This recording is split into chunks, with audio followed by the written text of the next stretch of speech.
নির্বাচনের দিন যত ঘনিয়ে আসছে ততই জমজমাট হচ্ছে প্রচারণা। যুক্তরাষ্ট্রের আসন্ন প্রেসিডেন্ট নির্বাচনে ডেমোক্র্যাট ও রিপাবলিকান প্রার্থীর মধ্যে চলছে অদৃশ্য লড়াই। এরই মধ্যে তরুণ মার্কিন ভোটারদের আকৃষ্ট করতে জর্জিয়া অঙ্গরাজ্যে জনসংযোগ চালাচ্ছে ডেমোক্র্যাটিকরা।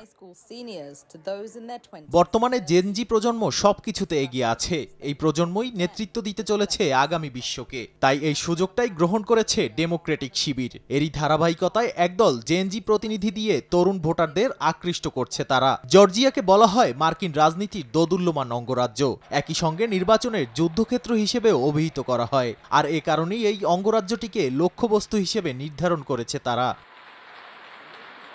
এদিকে সাবেক মার্কিন প্রেসিডেন্ট ও রিপাবলিকান প্রার্থী ডোনাল্ড ট্রাম্প দিন দিন আগ্রাসী হয়ে উঠছেন। সম্প্রতি যারা ২০২০ সালের নির্বাচনে তার সঙ্গে প্রতারণা করেছেন তাদের বিরুদ্ধে ব্যবস্থা নেবেন বলে নির্বাচনী প্রচারণায় গিয়ে হুঁশিয়ারি দিয়েছেন। নাদিম মারজান, সময় সংবাদ।